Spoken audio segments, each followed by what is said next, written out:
Pai do Senhor, prosseguindo na síntese bíblica dos profetas menores, estudando sobre o profeta Joel, agora o item número 5, os juízos de Deus sobre as nações inimigas. Israel será restaurado, estudando Joel capítulo 3, versículo 1 a 17. O versículo 1 diz: removerei o cativeiro de Judá e de Jerusalém. Deus fala no fim do cativeiro nos dias de Joel, mas também está anunciando o fim do cativeiro de Israel nos dias da grande tribulação. Vamos lembrar que o profeta Joel é interpretado como um profeta atemporal. A sua profecia, na verdade, ela está retratando a vida da nação de Israel até os dias de hoje. Literalmente, este cativeiro ainda não foi removido. Israel ainda é cativo, ou seja, Israel ainda é um vale de ossos secos, cativo do erro, cativo do pecado. Esses ossos se juntaram, surgiu nervo, carne, pele, mas o corpo ainda não ressuscitou, ainda não recebeu o Espírito. Versículo 2 diz: congregarei todas as nações. As nações são congregadas para a batalha chamada de Batalha do Armagedon, comparando com Apocalipse capítulo 16. O anticristo com o seu exército desafiará o rei dos reis, mas será vencido. Tem dois textos bíblicos que esclarecem a forma como o anticristo será vencido. Como será essa batalha entre o príncipe da luz, que é Jesus, e o príncipe das trevas, que é o anticristo. Eles são chamados assim. Leia Daniel capítulo 9, versículo 24 a 27, você vai ver que ali aparecem dois príncipes. Um príncipe com letra maiúscula falando do Messias e um príncipe com letra minúscula falando do anticristo. Segundo Tessalonicenses capítulo 2, versículo 8 diz: então será revelado o iníquo, a quem o Senhor desfará pelo assopro da sua boca e aniquilará pelo esplendor da sua vinda. Então ele será desfeito, vencido pelo sopro da boca de Jesus. Então esse versículo está explicando que será uma vitória fácil, né? Claro, ninguém pode resistir à autoridade da palavra de Jesus ou de um sopro da boca de Jesus. O início de uma palavra de Jesus já ordenando e repreendendo o mal já basta para que eles não tenham mais nenhum poder de ação. Também Daniel 8:25 diz: e pelo seu entendimento também fará prosperar o engano na sua mão, e no seu coração se engrandecerá, e por causa da tranquilidade destruirá muitos, e se levantará contra o príncipe dos príncipes, mas sem mão será quebrado. Então, uma expressão semelhante. Lá pelo assopro da boca de Jesus, ele já será aniquilado. E aqui, sem mão, ele será quebrado. Nestes versículos vemos as duas descrições da fácil vitória de Jesus sobre o anticristo. Será vencido pelo sopro da boca de Jesus e sem mão será quebrado. Após a derrota do anticristo e do seu exército, formado de todas as nações no fim da grande tribulação, Jesus estabelecerá o juízo das nações, dando início ao milênio. A descrição de Apocalipse capítulo 16 deixa claro que o anticristo, o falso profeta e a besta, eles enviam demônios aos reis de toda a terra e eles são convencidos a lutar ao lado do anticristo e se posicionar contrários a Jesus. Neste momento, o Apocalipse diz que a igreja se assentará para julgar essas nações. Então, no fim da grande tribulação, quando ocorre essa batalha, praticamente consenso que a batalha do Armagedon ocorre no fim da grande tribulação, Jesus Cristo se manifesta, e como disse o apóstolo Paulo, quando Cristo, que é a nossa glória, se manifestar, vós vos manifestareis com ele em glória. Então a igreja se manifesta com Jesus para sentar-se em tronos e julgar tanto Israel quanto as outras nações. E durante todo o milênio será assim. A igreja ainda estará numa esfera superior, porque ela já estará em corpos incorruptíveis, enquanto Israel continua durante o milênio com corpos corruptíveis. Então Apocalipse 20, versículo 4 diz: e vi tronos, e assentaram-se sobre eles aqueles a quem foi dado o poder de julgar. Quem são esses? Jesus e a igreja no início do milênio, ordenando o reino. E vi as almas daqueles que foram degolados pelo testemunho de Jesus e pela palavra de Deus, e que não adoraram a besta nem a sua imagem, e não receberam o sinal na testa nem na mão, e viveram e reinaram com Cristo durante 1000 anos. Então, quem são esses que, após Jesus e a igreja sentar-se em tronos, quem são esses que ressuscitam? São os salvos que morreram durante a grande tribulação, porque a igreja, eu acredito no pré-tribulacionismo, ela é arrebatada antes da grande tribulação. É essa igreja que participa das bodas do Cordeiro, de Apocalipse 19, e aqui em Apocalipse ela senta-se no trono, e só então aqueles que morreram durante a grande tribulação, eles ressuscitam. Para aqueles que duvidam do arrebatamento antes da grande tribulação, chamado de pré-tribulacionismo, né, você veja que se todos os salvos fossem arrebatados no fim da grande tribulação, no início do milênio, quem seriam esses que estariam sentando com Jesus no trono, né? E quem seriam aqueles que estavam participando das bodas do Cordeiro? Isso, no meu entender, deixa claro, é uma das grandes evidências que nós temos para acreditar no pré-tribulacionismo. O versículo 6 diz: e vendestes os filhos de Judá e os filhos de Jerusalém aos filhos dos gregos. No original hebraico está escrito que eles foram vendidos aos jônios. Como essa região mais tarde passou a ser província grega, as traduções adaptaram. Isso é chamado de anacronismo textual. É normal, tá ok?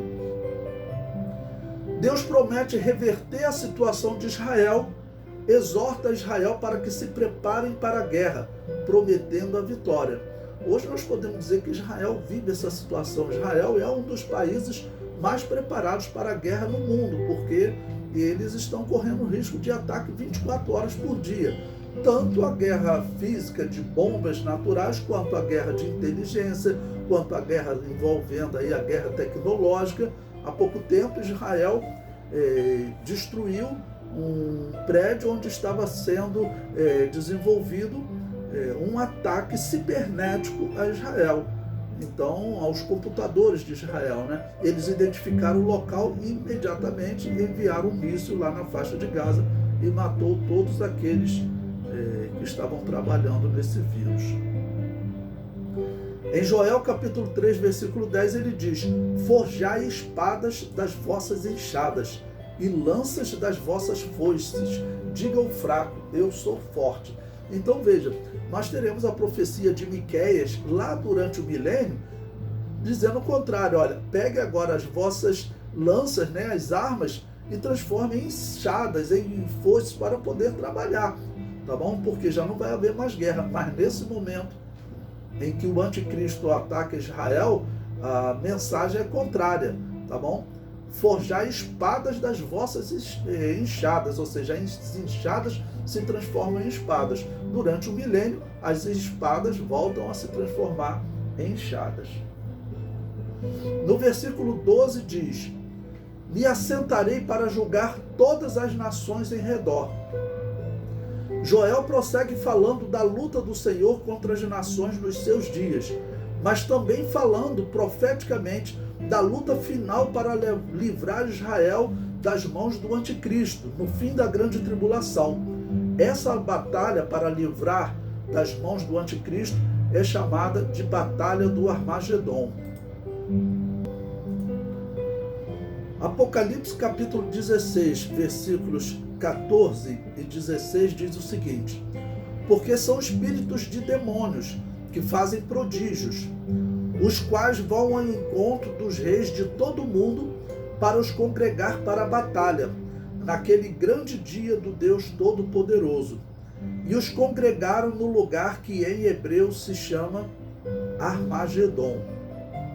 Então, Armagedon, ou Vale de Megido, é um local característico de muitas batalhas em tempos remotos.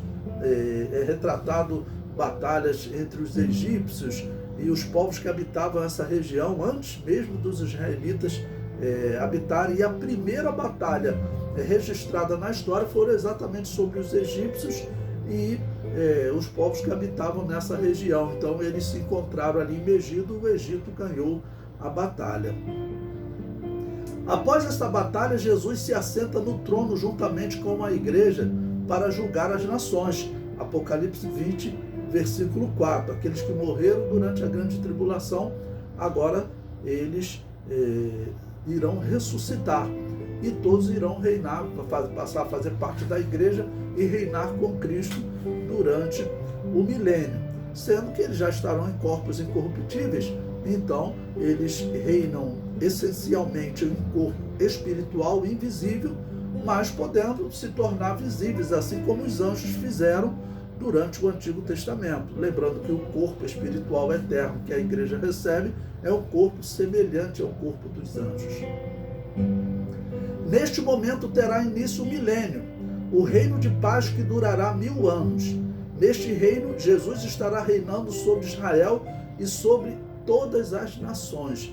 Então será um reino que é simbolizado lá em Daniel capítulo 2, em uma pedra que cai sobre os pés da estátua que representa o reino dos homens, e essa pedra cresce e enche toda a terra, e inaugura um reino eterno que não terá fim. No versículo 13, na parte A, diz: lançai a foice, porque já está madura a seara. O julgamento das nações é descrito em 2 símbolos por Joel: colheita do grão e esmagamento da uva. O Apocalipse fala dessa mesma batalha contra as nações e usa o mesmo símbolo. Veja Apocalipse capítulo 14, versículos 15 e 16. E outro anjo saiu do templo, clamando com grande voz ao que estava sentado sobre a nuvem: lança a tua foice e cega. É já vinda a hora de cegar, porque já a seara da terra está madura. O versículo 16. E aquele que estava sentado sobre a nuvem meteu a sua foice à terra, e a terra foi cegada. Então, um momento de colheita. O versículo 13, a parte B, diz: o lagar está cheio. Está na hora de pisar as uvas. São a forma de descrever o juízo. Então, no sistema antigo, como as uvas, como o vinho era extraído, Então, eles pisavam as uvas. Em muitos países se tem essa tradição até hoje, e conforme elas iam sendo amassadas, então saía o vinho. Então, aqui também é usado essa mesma expressão, agora no versículo 18 até o versículo 20. E saiu do altar outro anjo que tinha poder sobre o fogo, e clamou com grande voz ao que tinha a foice aguda, dizendo: lança a tua foice aguda e vindima os cachos da vinha da terra, porque já as suas uvas estão maduras. E o anjo meteu a sua foice à terra e vindimou as uvas da vinha da terra, e lançou-as no grande lagar da ira de Deus. E o lagar foi pisado fora da cidade, e saiu sangue do lagar até os freios dos cavalos, pelo espaço de 1.600 estádios. Deus deixa clara a razão para pisar as uvas, ou seja, derrotar as nações, pois a sua malícia é grande. E quem é que estava por trás dessa malícia? O anticristo. E a igreja ela deve estar atenta nesses últimos dias, sabendo o seguinte, que a grande característica do anticristo é o engano, tá bom? Uma grande característica dele não será a violência, ele não virá como Adolf Hitler, por exemplo. No final ele fará uma batalha contra Israel, mas a grande característica dele é o engano. Então muitas pessoas colocam o anticristo como surgindo num país árabe, ligando o árabe ao mal, ou na Rússia, tá bom? Mas o anticristo ele pode surgir muito bem num país com características e identificação ao cristianismo, como os Estados Unidos, por exemplo. No meu entender, é até mais provável que ele venha com essa característica de engano, inclusive se disfarçando de cristão e de evangélico. É isso que o Donald Trump está fazendo, No versículo 14 diz: multidões no vale da decisão. Joel chama de vale da decisão o que o Apocalipse chama de vale de Armagedon, tá bom? E Ezequiel havia chamado de vale da multidão de Gog. Então é o vale da decisão, porque ali será decidido o futuro de Israel. Até a batalha do Armagedon, em Israel continua se cumprindo essa profecia de Joel, sempre avisando: olha, o juízo está próximo, o juízo está próximo. Se Jesus Cristo não intervisse, como a profecia diz que ele vai intervir, eles seriam exterminados pelo anticristo. Em Ezequiel 39:11, recebe esse nome de Vale da Multidão de Gog. Diz: e sucedeu que naquele dia darei ali a Gog um lugar de sepultura em Israel, o vale dos que passam ao oriente do mar, e se espantarão os que por ele passarem, e ali sepultarão Gog e toda a sua multidão, e lhe chamarão o Vale da Multidão de Gog. O Gog de Ezequiel claramente é um Gog ligado à grande tribulação, e ali é dito que ele é destruído. Mas aparece um Gog também em Apocalipse, capítulo 20, tá bom? No fim do milênio. O termo Gog, pelo que nós vemos, ele é utilizado para descrever os inimigos de Israel, tanto da Batalha do Armagedon, que nós chamamos de Terceira Guerra Mundial, quanto da Batalha de Gog no final do milênio, que nós chamamos de Quarta Guerra Mundial.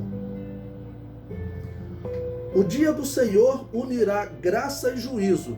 Graça para com Israel, pois é prometido que todo Israel será salvo, mas juízo para as nações. Tá bom? Então essas nações que fazem parte de Gog, esse Gog aqui da grande tribulação, eles morrerão, serão exterminados ali naquele ponto.